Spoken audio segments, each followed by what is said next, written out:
Eliza Samudio ishi Braziliyadagi eng mashhur ishlardan biridir. Braziliyada deyarli hamma bu voqea haqida eshitgan va bugungi kungacha uning jasadi hech qayerdan topilmagan. Bunga sabab ham bor, chunki uning yigiti yoki eri jasadini ham birov topishini istamagan va juda dahshatli ishni qilgan. Bu kichik tafsilotni eshitib siz voqea unchalik oddiy emasligini his qildingiz. Men sizga bu voqea qanchalar dahshatli va mashhur jinoyat ekanligini yana ham chuqurroq qilib aytadigan bo'lsam, hattoki Netflix kompaniyasi Eliza Samudio ishidan ta'sirlanib hujjatli film ishlagan.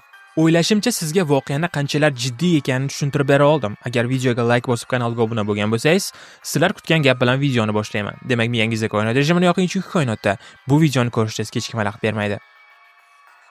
Avvaliga sizga Eliza Samudio haqida qisqacha gapirib o'tsam. Eliza 1985-yil 22-fevralda Braziliyada tug'ilgan. Oilasidagi moliyaviy qiyinchiliklar va otasi tomonidan onasiga qilingan ko'plab zo'ravonliklar tufayli 6 oylik Elizani onasi tashlab ketadi va onasi vaqti bilan ko'rib turadi xolos. Eliza 13 yoshligidan boshlab model bo'lishni orzu qildi. Mana shu orzular tufayli u 18 yoshida Braziliyaning yirik shaharlaridan biri San-Pauluga ko'chib o'tdi. Lekin u yerda jiddiy moliyaviy qiyinchiliklarga uchradi. Bundan chiqib ketishning bitta yo'li fohishalik qilish deb o'yladi va bu ishni boshladi.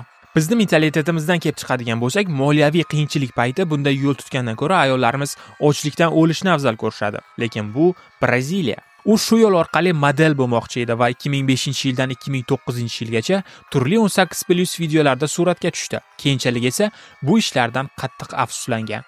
2009-yilda Eliza Samudio flamenko darvozaboni Bruno Fernandesni uchratib qoladi. Elizaning aytishicha, ular Rio-de-Janeyroda bir do'stlarining bazm dasturxonida tanishib qolishgan. Ba'zi ma'lumotlarga ko'ra, ular bundan avval ham 1-2 marta ko'rishgan, lekin u paytda qanchalar yaqin bo'lishgani noma'lum. Bruno Fernandes o'zi kim edi?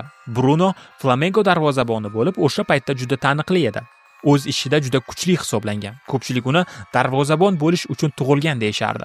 O'sha paytda u karyerasining eng yuqori cho'qqisida edi. Hatto uni Braziliya darvozaboni sifatida chempionatga olib ketishlari mumkinligi haqida gaplar yurardi. Eliza uni bir ko'rishdayoq yoqtirib qolgan. Bruno ham qizga befarq emasdi. Ularning do'stlari bu ikki juftlikni tanishtirib, Bruno Eliza bilan birga bo'lmoqchi ekanini aytgan. Brunoning fikricha, bu atiga 20 daqiqalik jinsiy aloqa bo'lgan. Ammo Elizaning aytishicha, ular o'sha kuni birga tunab qolishgan. Nima bo'lganidan qat'iy nazar, ozginadan keyin Eliza o'zini g'alati his qila boshladi. U homiladorlik testini topshirdi va ijobiy natija oldi. U bu haqda Brunoga aytganda, yigit undan nima qilmoqchisan deb so'ragan. Eliza esa bolani dunyoga keltiraman deb javob bergan. Dastlab Bruno buni xotirjam qabul qildi, ammo oradan ko'p o'tmay bu vaziyatdan g'azablanishni boshladi. Elizaning aytishicha, Bruno unga qo'ng'iroq qilib so'kkan va bolani o'ldirishni talab qilgan. Unda faqat bolani rad etdi, balki Eliza bilan munosabatini ham inkor qildi. Axir u o'sha paytda unashtirilgan edi. Ha, u unashtirilgan edi va bu haqda Eliza bilmasdi. O'sha yilning o'zida u Sevimli yulduz bilan tushlik nomli jurnal rukuniga chaqirildi. Odamlar Bruno bilan tushlik qilishni so'rashdi. U bordi va bo'lg'usi rafiqasi Ingrid ismli ayolni ham olib bordi.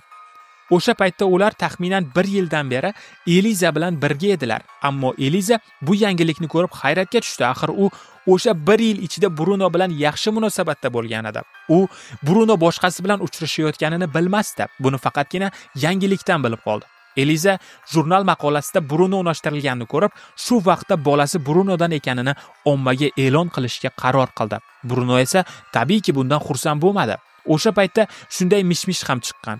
Eliza o'zining do'stiga, "Men bolani Brunodan ekanligiga ishonchim komil emas. Chunki bir necha kun oldin boshqa erkak bilan ham bo'lganman" deb aytgan ekan. Bu tasdiqlanmagan xabar bo'lib, noto'g'ri bo'lish ehtimoli katta. Netflix tayyorlagan hujjatli filmda ham ilgari hech qayerda chiqmagan xabarlar aytib o'tilgandi. Ular Elizaning kompyuterdan topilgan ma'lumotlarga asoslangan. Bu ma'lumotlar uning o'limidan keyin olingan. Eliza shuningdek u ilgari Cristiano Ronaldo bilan ishqiy aloqada bo'lganini aytgan, lekin bu ham hech qachon tasdiqlanmagan. Bruno kuchli darvozabon bo'lgani uchun uning kelajagi porloq edi. Bunday voqealar yuz berarkan, unga o'zini bir narsa ushlab turgandek tuyulavergan. Eliza va uning qornidagi bola unga to'siqdek ko'rina boshlagan. Bruno oila degan tushunchaga ega bo'lmagan. Bunga misol qilib bir voqeani aytib beraman. Bruno juda yoshligida Diana ismli qizga uylangan. U paytda hali uncha mashhur bo'lmagandi va ro'zg'orda muammolar bor edi. Eng qizig'i, u kattaroq pul olishni boshlaganida ham shunday borib mashina sotib oldi. Diana esa unga muzlatkich bo'sh, nega sen bor pulingga mashina sotib olding deb so'raganida, u umuman bee'tiborlik qilgan. Bundan tashqari, Diana uni bir vaqtning o'zida 5-6 ta ayollar bilan gaplashib yurishni ham aytgan. Elizaga esa u ko'p marta tahdid qilgan va u shunday derdi: "Agar sen politsiyaga borsang, qayerda bo'lishingdan qat'iy nazar, men seni topaman, seni o'ldiraman, oilangni va do'stlaringni o'ldiraman. Men ularning hammasi qayerda yashashini juda yaxshi bilaman." Eliza esa o'zini va bolasining huquqlari uchun kurashayotgan edi. Shuning uchun u intervyularda hammasini ochiq aytgan. Tahdidlarni, zo'ravonliklarni fosh qilgan. Shuning uchun ham Netflix ishlagan hujjatli filmning nomi Ko'rinmas qurbon. Ko'rinmas qurbon bu uning tug'ilmagan farzandi. Eliza zo'ravonlikdan xalos bo'lish uchun qo'ldan kelgan hamma ishni qilgan. Insonlarga xavf ostida ekanini aytgan, lekin hech kim bunga jiddiy e'tibor bermagan. Ayniqsa, mana bu vaziyatda. Eliza homiladorlik paytida Bruno bilan uning kvartirasida uchrashishga rozi bo'lgan. Bruno uni shunchaki suhbatlashmoqchiman, ehtimol DNK testi o'tkazamiz. Agar bola meniki ekani tasdiqlansa, uni tan olaman, aliment to'layman, hatto kvartira ham beraman deb ishontirgan. Lekin Eliza kvartiraga yetib borish yo'lida uni bir necha marta urishgan, uning qorniga tepishgan, chunki ularning niyati Elizani homilani tushirishga majbur qilish bo'lgan. Elizaning aytishicha, u kvartiraga yetib borgach, uni nimanidir yutishga majburlashgan. U nima yutganini bilmagan, lekin uning yomon ta'mi bor edi va u abort qilish uchun dorilar bo'lish mumkin deb o'ylagan. Makkarao, Brunoning do'sti esa unga: "Agar sen bularning hammasini fosh qilishda davom etaversang, hamma intervyularni beraversang, men seni o'ldiraman" degan. Bu tahdidlarga qaramay, Eliza kvartiradan chiqqach, to'g'ri politsiyaga murojaat qildi. Bo'lgan barcha tahdidlar haqida aytdi. U himoya orderi ham so'radi, lekin sudya buni rad etdi. Menimcha adolatsizlik mana shu yerda bo'lgan. Chunki sudyaning rad etish sababi Eliza Brunoning rasmiy sevgilisi yoki rafiqasi emasligi edi. Ya'ni agar siz rafiqasi bo'lganingizda chora ko'rardik, lekin siz unga hech kim emassiz. Demak, himoya orderi berilmaydi. Keyin u yana ko'plab TV dasturlariga chiqdi, lekin xalq Elizaga qarshi chiqardi. Odamlar uni futbolchilar bilan mashhurlikka erishmoqchi bo'lgan ayol deb atashdi. U homila bilan pul undirmoqchi, shuhratga erishmoqchi bo'lganini aytishdi. U bolaning otasi Bruno emas, u shunchaki uning nomidan foydalanmoqchi deyishdi. Bruno hatto Elizaning bu shikoyatidan so'ng so'roqqa ham chaqirilmadi. 2009-yil oktyabriga kelib, Eliza tahdidlardan chindan ham qo'rqib qoldi. U Rio-de-Janeironi tark etdi. U barchaga Paranaga qaytaman, oilam bilan bo'laman dedi. Lekin aslida u San-Paulo shtatida do'stining uyiga yashiringan. Odamlar uni Paranada deb o'ylashni istagan, lekin o'zi shu yerda qolgan. U yashiringan shahardan biri bu Santas. Ba'zi guvohlarning aytishicha, Makkarao va yana bir nechta odamlar shaharda mashinada aylanib Elizani qidirgan. Eliza yashiringan va shu yerda farzandini dunyoga keltirgan.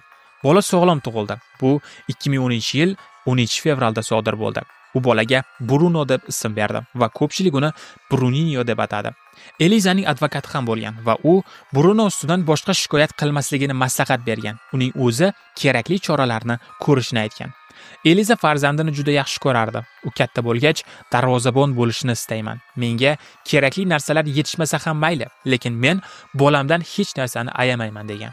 2010-yil iyun oyida politsiyaga Eliza va uning bolasining yo'qolganligi haqida xabar keladi. Aynan shu politsiya bo'limi Eliza yo'qolishidan biroz oldin u Bruno tomonidan Minas Gerais shtatidagi fermasida og'ir kaltaklanganini bildiruvchi ma'lumot ham olgandi. Shu bois qidiruv ishlari aynan o'sha fermada olib borilgan. Eng muhim narsa bolaning holati edi. Axir u hali go'dak.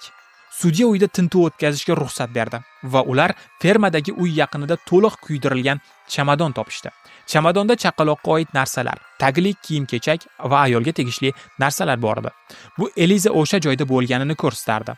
Bir muddatdan so'ng ba'zi jurnalistlar ham fermaga borib atrofni ko'zdan kechirishdi va ular bir nechta bola suratlarini topishdi. Suratlarni Elizaning otasiga ko'rsatishganda u darhol tanidi, bu uning nevarasi Bruno edi. Ya'ni bu ular o'sha joyda bo'lganining yana bir isboti edi. Tergov boshlangach, Elizaning do'stlaridan biri Eliza unga hayotim xavf ostida deb aytganini bildiradi. 2010-yil 10-iyulda, ya'ni yo'qolganlarga bir oy bo'lganida, ba'zi guvohlar Brunoning sobiq sevgilisi Adriani Bruninhoni yashirishga yordam berganini aytishgan. Shu sababli Adriani so'roqqa chaqirildi. Aniqlanishicha, bola Adrianida emasdi. Rostdan ham avval bola unda bo'lgan, lekin Brunoning do'stlaridan biri bola sog'ligidan xavotirlanib, undan bolani olib xavfsiz joyga yashirgandi. U bolani bir mahallaga olib borgan va bu yer keyinchalik politsiya tomonidan tekshirildi. Uning aytganlari rost bo'lib chiqdi. Bola tirik va sog' salomat edi, lekin u o'zini tanimaydigan odamlarga topshirilgan. Bruninyo politsiyaga olib borildi va keyin uni Elizaning otasi qaramog'iga oldi. Adriana esa jinoyatni yashirganlik aybi bilan jazoga tortildi. Keyinchalik Elizaning onasi chiqib, vasiylikni o'ziga berishlarini so'radi. U bolalar himoyasi bo'limiga bordi va sud unga vasiylikni berdi, chunki Elizaning otasiga nisbatan ilgari ham bir sud ishi bo'lgan. Tushunganingizdek, vaziyat juda og'irlashib ketdi. Menimcha sizni hozir qiziqtirayotgan narsa o'sha paytda Bruno nima qilayotgandi, u qayerda edi degan savol. U bu paytda ko'plab intervyular berayotgandi. Men uni oxirgi marta 3-4 oy oldin ko'rganman. Umid qilamanki, u topiladi. Jurnalistlar so'rashdi. Yaxshi, topilsa u tirikmi yoki o'lik? U yo'q. Albatta, u tirik bo'lishiga umid qilaman degan. Bruno mana shunday intervyular berib yurganda tergovchilar Elizaning o'lik yoki tirik tanasini qidirishardi. Shunday kunlarning birida Range Rover mashinasi hujjatsiz qo'lga tushadi. Bu Brunoga tegishli mashina. Uning ichi ko'zdan kechirilganda taxminan 500 ml to'kilgan qon topiladi. DNK natijalariga ko'ra, bu qon 2 kishiga tegishli edi. Ulardan biri Eliza. Shu voqeadan so'ng Bruno ustidan ish ochiladi. Qishloqdagi ko'plab odamlar so'roq qilinadi va ko'plari hibsga olinadi. Ma'lum bo'lishicha, Eliza chaqirilgan kunda u juda jahlda bo'lgan va Brunoga ayolning oldiga kirishga do'stlari ruxsat bermagan. Ko'p baqir-chaqirdan keyin Brunoning do'sti Elizani kaltaklay boshlagan. Bu mashinada ham davom etgan. Elizaning qo'lida bola bo'lishiga qaramay uni qattiq kaltaklashgan. Bu mashinadagi qondan ham ma'lum. Eliza uyga olib borilgach, u yerda 3 kishi bor edi. Brunoning 2 do'sti va yana bir sevgilisi. Eliza o'sha uyda 5 kun yashadi. Ba'zilar o'sha 5 kun davomida qiz qattiq kaltaklangan desa, ba'zilar uni teskarisini aytadi. Xullas, voqea biroz chalkash. Nima bo'lgan taqdirda ham Brunoning do'sti Makkarao qizga agar kimgadir mashinada bo'lgan voqealarni aytsang, o'zingni va bolangni hayotini xavf ostiga qo'ygan bo'lasan deb qo'rqitgan. Bu 5 kun ichida uyga ko'plab odamlar kelib ketgan. U yerda alkogol, giyohvand moddalar, shovqinli musiqa, jinsiy aloqalar to'xtamagan. Bruno sudda ma'lumot berishicha, o'sha kunlar davomida u o'g'lini yoqtirib qola boshlagan. U o'g'li bilan ancha yaqinlashgan, lekin voqeani butunlay o'zgartirgan odam Brunoning boshqa bir qarindoshi, Sergio edi. Sergio politsiyaga guvohlik berishicha, u qishloqda bo'lgan paytda Elizaning boshida katta yara, chuqur jarohatni ko'radi. Makkarao uni doimiy ravishda og'ir kaltaklagan. Hatto do'stlariga men yaxshiman deb yolg'on gapirishga majbur qilgan. Bruno versiyasiga ko'ra, juma kuni tushlikdan keyin do'stlari Eliza va uning bolasini uyidan mashinaga solib olib chiqib ketishadi. Shundan so'ng ular mashinaga yana bir erkakni olishadi. Bu sobiq politsiyachi edi va ularni o'z uyiga olib boradi. Mashina ichida Eliza, bolasi Makkarao va Jorge bo'lgan. Bolani mashinada qoldirishadi. Elizani esa uyning o'rtadagi xonasiga olib kirishadi. U yerda uni kursiga o'tirg'izib, qo'llarini bog'lashadi. Eliza, men endi kaltak yeyishdan charchadim degan. Unga javoban esa kimdir, endi kaltak yemaysan, sen o'lasan deb javob bergan. Jorge bu voqeani ko'rganini va bu holat uni titratib yuborganini politsiyaga aytgan. U guvohlik berish uchun tergovchilar bilan birga o'sha uyga ham borgan. U politsiya bilan borganda ham uyni o'zini ko'rib dahshatga tushgan va hushini yo'qotish darajasiga kelib qolgan. Jorge o'sha yerda shunday voqealarni aytdi. Eliza sobiq politsiyachi tomonidan bo'g'ib o'ldirilgan. Keyin esa Elizaning qo'li kesilgan va itlarga berilgan. Aslida esa u butunlay bo'laklarga bo'linib, itlarga tashlangan deyilgan. Sobiq politsiyachi esa Jorjega yana shunday dedi. Elizaning jasadini parchalab, devor ichiga, beton devorga qo'yib ustidan yopdim. Ammo devor ham tekshirilganda birorta dalil topilmadi. Eliza tanasining qoldiqlari hamma joydan qidiriladi, ammo hech qayerdan topilmaydi. Elizani itlar parchalagan bo'lsa, uni suyaklari qayerda?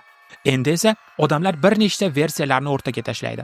Eliza bo'laklarga bo'linib, itlarga berilgan.